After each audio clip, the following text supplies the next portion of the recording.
Hey now, Brawlers, it's time for another Board Game Brawl review with Nick Minahan, sponsored by BoardGameBliss.com. Alright, in this surprisingly heavy box, we have Pandante, Pandante, Pandante, Padme. You know, I'm going to be very honest here. I don't know how to say the name of this game. I probably could have done research on it, but I felt it would be funnier not to. So I'm just going to say it however the mood strikes me whenever I say it. Pandante is from Serlin Games, and this was a game that was originally on Kickstarter. It was very successful on Kickstarter, and recently they tried to fund a second edition of it. I honestly I don't know right now if it was successful or not, I'll have to confess. But what the game is, it's essentially a advanced form of poker with special powers and characters. The reason it's called Pandante, Pandahantis is because you get these panda character cards, really cute panda character cards that give you special powers as you try to make these different types of poker hands using the other cards in the game. Now, the version of the game that was sent to me from the publisher, full disclosure, is the deluxe version of the game. It comes in a much nicer box. It has these nice clay chips as opposed to the standard edition, which I'm not reviewing. I don't know exactly what comes in the standard edition, so I can't speak to that. Now, what I will say, however, is that I am going to be playing with the second edition rules, even though this isn't technically the official final second edition version of the game. I'll be using those rules with the physical copy of the first deluxe edition. I'm also going to talk about the new little light and dark expansion you can get as part of the second edition, and as a little add-on, I believe, you can purchase from Serlin Games. So I'll go over all that stuff, give you a general gist of how the game is going to play, then we're going to come back and I'll let you know what I think.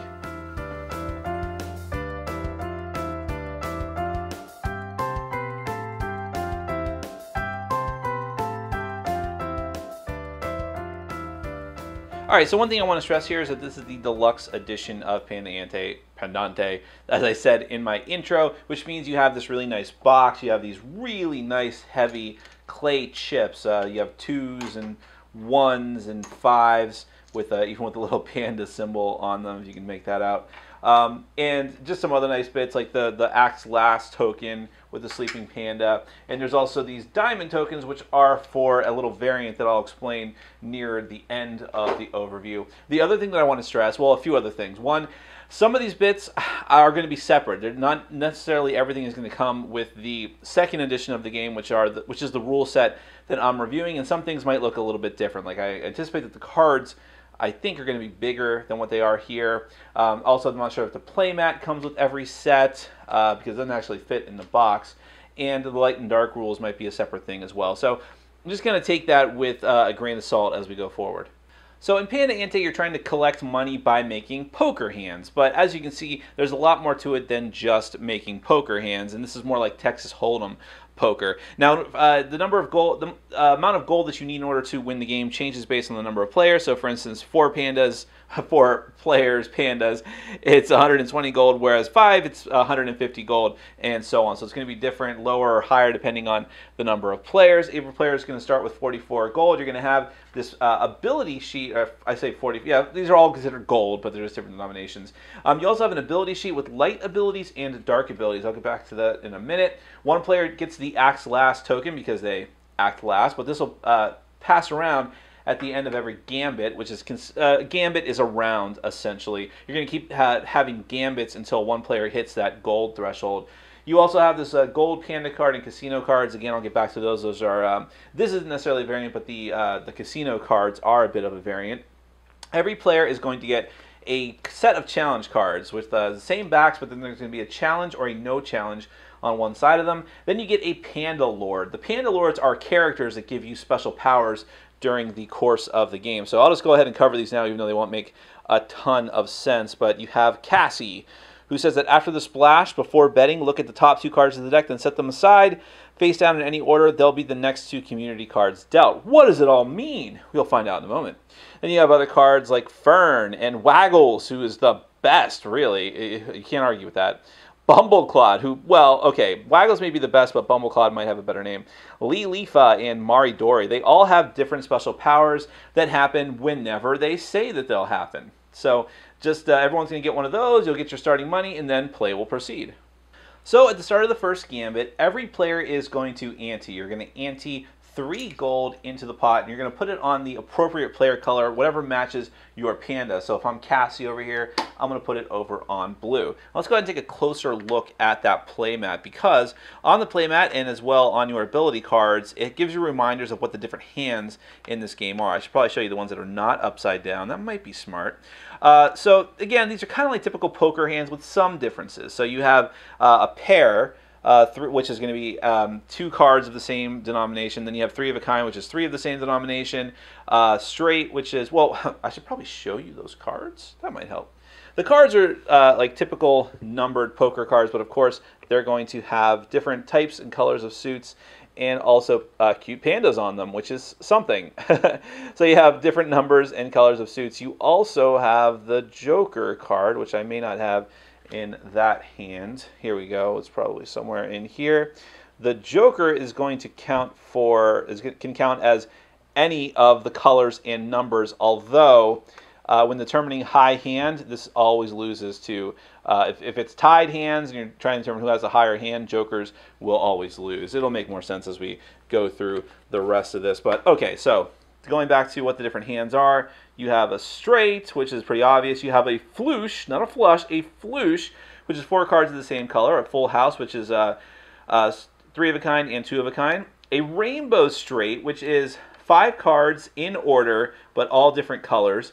4 of a kind, obvious enough, and then there's the flush, which is 5 cards of a color, 5 of a kind, and then a straight flush. So those are the different hands that you're trying to get in the game. You'll actually start with 2 cards in your hand, and then you'll go to the anteing phase.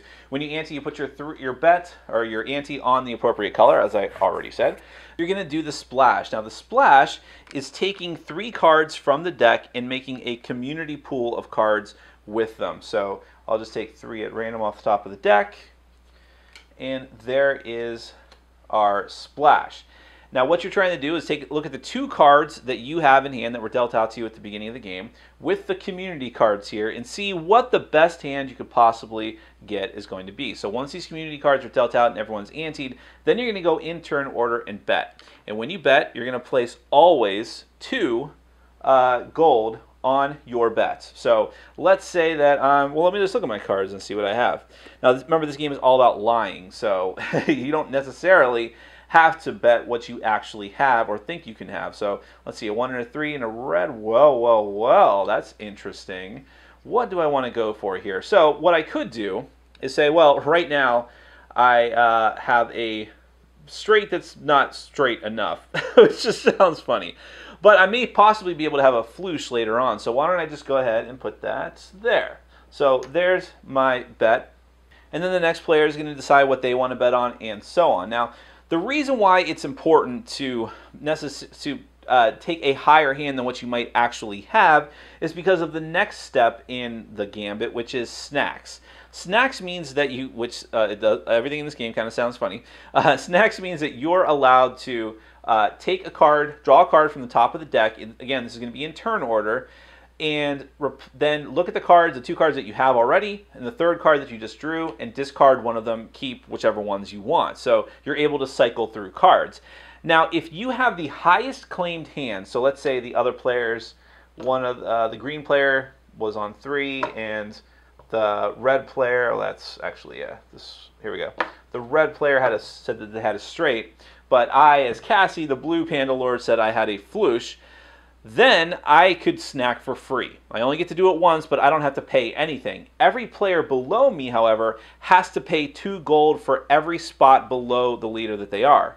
So for instance, that means that the red player here would have to pay 2 gold just to snack, and then the green player would have to pay 4 gold, and so on. Now, after everyone has had a chance to bet on their hand, whether or not they actually have the hand they're claiming or not, and after everyone has had a chance to snack, you're essentially going to start back at the beginning, but this time you're going to do what's called pause, which is that you're going to put a 4th card into the community pool. Now you have 4 cards to possibly affect the hand that you're claiming. Then you go back to betting. Now, I should say that even in the very first round of the game when you would bet, and at any point that you bet afterwards, you can choose to either raise your bet or to fold. If you fold, you're out. You lose whatever money you've already bet and anteed. It stays in the pot for whoever wins this gambit. But we won't lose any more than that, and you can still participate in challenging players at the end. But let's say I want to stay in. All right, I'm in. I'm going to put another 2 gold, always going to be 2, onto my bet. I double down. Then we go to snacks again. And again, it's the same rules. If you want a snack, you can. It might cost you or it might not, depending on where you are. And then you do that all one more time. This time is called the tail, so that now you have 5 cards in the community pool. Then you bet, but now things get a little bit different. You don't snack in this final phase. Instead, you have the chance to use abilities. The abilities are detailed on your ability card, appropriately enough. And there's 2 sides to this, as I mentioned before. There's light abilities and dark abilities. Light abilities are just generally beneficial. They don't hurt other players or yourself too much. So you have, and what happens here is that in turn order, like everything, you can do 0, 1, or 2 abilities. You declare every ability that you are using, then you resolve them one at a time. So you could raise, which says each opponent pays 5 gold to the pot, or folds, which is actually kind of mean to the other players. Then you have new hand. You can discard your hand and draw a new hand, and then lower your claimed hand by 1 space, which could be a lifesaver possibly. You could peek, privately see 1 random card from any player. Those are just some examples of the things you can do. Now, if you choose to use dark abilities instead, and you have to all decide which ones you're going to use at the beginning of the game, you could do each opponent pays 5 gold to pot or discards their hand and draws a new one. Delete, discard the 5th community card, then deal a new card to replace it. Lower your claimed hand by 1 space. So I guess these aren't necessarily meaner, it's just that they're just more objectively definitive in what they do, if that makes any kind of sense. Now, once everyone has had a chance to use their abilities or not, any players that are still left in the game in turn order have a chance to raise and upgrade their bet. By paying 2 gold into the pot, they can say, you know what, I'm feeling pretty confident. I think I can actually get a flush. So there you go. You can only do this one time, and everyone does it in order. If you don't do it, you don't do it. Now at this point, if multiple players had claimed the same hand, like myself, blue player, and the green player both said that they had the possibility of a flush, then there can be a tiebreaker here, which is where both players essentially say what they have. If they both claim that they have a tied hand, like let's say this is the flush, and I say, well, I've got 8s. I've got like at least 1 8. That's my highest claimed card. And the green player says, oh, I've only got a 7. Then the green player is just out. He folds. But if it's still tied after that, then it's going to go down to the showdown. And it's going to come down to the showdown anyways, because every player is going to have a chance to challenge whoever is claiming to have the highest hand. So how this works, everyone's going to take one of their cards, their accept or challenge or no challenge card, put it down in secret. You're going to do this one at a time through all the players that are still in the game, starting with the player who has the highest hand, or in the, tied players potentially, and then choose whether you're challenging or not. Whoever has the next quickest, in other words, in turn order, closest to, in clockwise order to the challenge player, is theirs takes effect first. If no one challenges, then no one challenges, and whoever is claiming the highest hand, that becomes reality for them. They have the highest hand, and they're going to win the pot. But if there is a challenge, then the player who is challenged has to reveal their hand. One of 2 things is going to happen. If that person who was challenged was actually lying, then the person, remember, only the first person counts who challenged him. Even if multiple players flipped over challenge cards, only that first person in turn order from that player counts. That person is going to get 5 gold from the person who was just called out as a liar. But if the opposite is true, if you called out someone and it turned out they were not lying, they actually had the high claimed hand that they were claiming to have, then the person who accused him falsely has to pay 5 gold per the number of players. In this example, a 3-player game, that would be 15 gold to the person who was wrongly accused, which is a deterrent to keep you from just accusing people wildly and speculating. Now, if you actually manage to, well, obviously, if you have the highest claimed hand and either you were not challenged or you were challenged and you were not lying, you will win the pot. But if you were eliminated, then it goes on to the next player. Now, if you did manage to win the entire gambit by lying, that is quite a feat of strength. And therefore, you actually get the gold panda card. What this is that you can spend it to draw 5 cards on a future gambit, and then discard 5 cards in place of an ability, which can be very, very useful.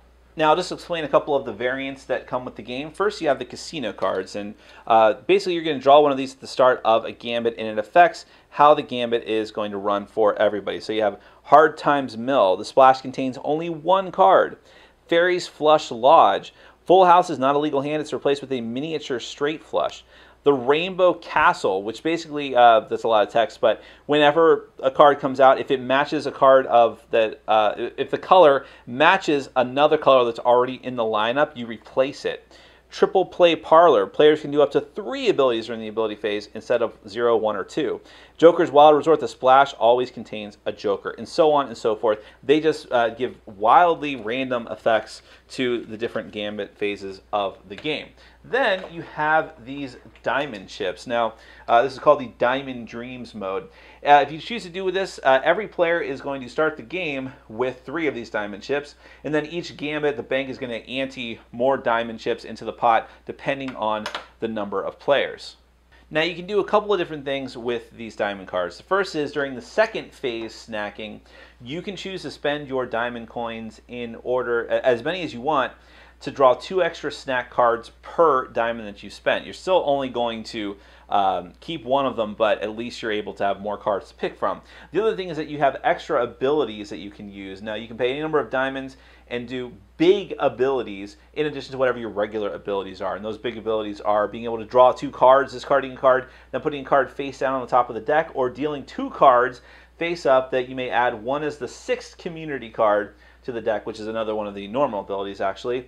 And if there's already is one, you pay whoever added it 5 gold to replace the old card, discarding the unused card. So it's just extra abilities, very similar to the ones that you already have on your ability card, that you can get for free just by spending your diamonds. And that is Panda Ante, variants and all. You're essentially playing poker, but you're doing it with a lot of wild and crazy special abilities. Now, let's get to my final thoughts. Well, theme and components. Theme, we can just move right along. There's no theme here. And while it's fun to think that this is like, I think somewhere in the literature it's described as this is the secret game of poker that pandas play. That's fun, and I do like the cute pandas that are everywhere on the card art, but there's no real theme here connected to the mechanics, but that's fine. I don't really think they intended that to be the case. They just wanted to put it in a pretty package, and boy howdy, what a pretty package. Again, this is the deluxe edition of the game. I cannot speak to the standard edition if that's the one that you get, but the box for this deluxe edition is amazing. The chips are fantastic quality.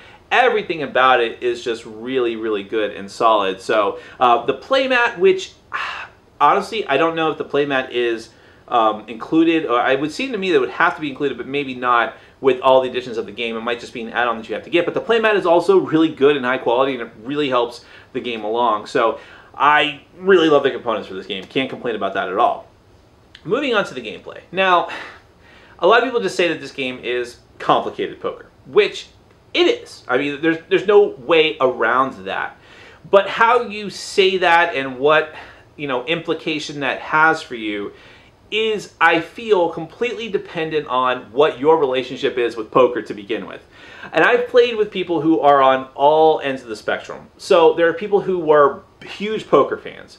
Those are the people who seem to respond to this game with the least enthusiasm, because they're like, well, why would I not just play poker? Why? Why would I even bother? But on the other end of the spectrum are people like me who it's very, very possible I have not actually played poker in my life. I don't know. I know that I have played games with poker-like mechanics enough that I know like what a full house is and all these different types of sets of cards. I mean, I've played Shadows over Camelot. So, but it's possible I've never really sat down and played poker before. So to me, I wasn't analyzing the game through the lens of, oh, just like poker. Why would I bother? Blah, blah, blah. Instead, I was looking at it as, okay, I can see where some of this stuff is coming from, and oh, look, special powers. And that is where I'm at with this. I thought this game was pretty fun. It's not the greatest thing ever, but I thought it was really enjoyable, and I appreciate the interaction between the player special powers, the special abilities that you have, both light and dark, although I think the light powers are probably better. I'll get back to that in a second. And just the whole challenging system and trying to bluff and all these different things. All the general feelings and the general broad outlines of what you do in this game were present in poker and other bluffing playing card games, but not in anywhere near as nice a package and not as in intriguing a way with how those powers interact. And I really appreciated it. Now, going to some of the extra stuff that comes with the game, I'll actually cover that first before I get back to the main mechanics. First off, I think that you should always play, if you have it, the casino cards, because those, after playing the game a lot, just like if you were playing actual poker, it could start to feel kind of samey. But with the casino cards, you have different conditions. I think that really helps push the game along and makes it much more interesting, giving you new abilities, denying you new abilities. Just having a general effect on the outcome of the game could make it really interesting. The Diamond Dreams mode is take or leave. I would actually prefer to just use the cool diamond chips for some other stuff in the game, like as reminders for some of the special abilities of the casino cards, but it's there if you want to play with it. It doesn't complicate the game too much. Now, as far as the light and dark abilities go, and you'll have to forgive me here too, because I know that some of these come with the second edition rules of the game. Some of them are add-on expansion stuff. I'm not entirely sure which is which. You'll just have to do your own information on that. But the light and dark abilities, I would probably prefer to always play with the light abilities because they're more forgiving, they're more fun, they just feel more powerful, and everyone has access to them, so I don't feel like anyone has a leg up on anyone else. The dark abilities are a little more brutal for you and for the other players, arguably just as powerful, but I don't know. I've tried them both. I would always play with the light abilities or just do it randomly, but the dark abilities are just okay compared to the light ones. Now, as far as the actual gameplay, and again, it's just making poker hands, but how all of this works together and choosing how to bet and choosing how far up the track you go, knowing that at the beginning of the game, you're going to be lying. I mean, if you pick a especially high hand, people are going to look at the cards that are out in the splash, look at the number of cards you have in your hand, which is just 2, and be like, you're lying. You don't have that now. And you're like, okay, but I might have it by the end. And if you go far enough up the track, you get to snack for free. And I cannot emphasize enough how fantastic that is. First off, having to spend money to snack sucks, but being able to just do it, even if you don't want to do it, just to bluff out your opponents to be like, you know what, you be thinking to yourself, yeah, I'm perfectly happy with the cards that I have. Let me snack anyways. And then just take a card out and put it, just discard it right away, but do it under the table so no one even knows. It's incredibly powerful. And that whole aspect of the game of choosing how much you want to bluff, or maybe you're not bluffing at all, maybe over the course of these different gambits, you're actually, or during what happens during a gambit, you're actually doing great, and you actually get up to the hand that you have, and you can actually say, like, make people think that you don't have such a great hand, make them challenge you, make them lose a ton of money. It really, really sucks to challenge someone unsuccessfully, like it probably should, by the way. I actually appreciate how brutal that is. All of this different interaction, how the challenge system works, is just fascinating to me. I do think it's a bit clunky. I think that you're not really going to have your feet under you until you play like through 3 gambits of this game, because figuring out how the order works and figuring out how everything is, especially with people I have found who have played poker before, they're more likely to be confused because of the additional stuff, because they're set in their ways of thinking in a certain way as to how Texas Hold'em should work. I think this is specifically based on Texas Hold'em poker. Whatever, what do I know? But if you can get past that, I really appreciate the dynamics in this game. I think it was pretty fun. I think it's very accessible to a large group of people. I think that it's got a component quality that's through the roof, and most of the extra little add-ons you can get for the game are great. Is it for everyone? No. I mean, it's probably a little bit too long for what it is as well. And again, if people are just, really love poker, they're probably going to be turned off by some of the extra stuff in this game that just kind of drags it out. But I don't think it overstays its welcome by too much. I love the arc of the game. I love the bluffing and the challenges and the special powers and pandas, man. It's pandas. So how can you go wrong with that? That is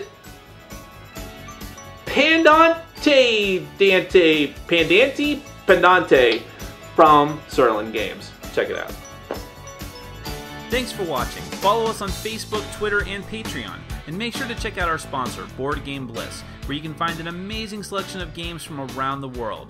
BoardGameBliss.com. Thanks for your support.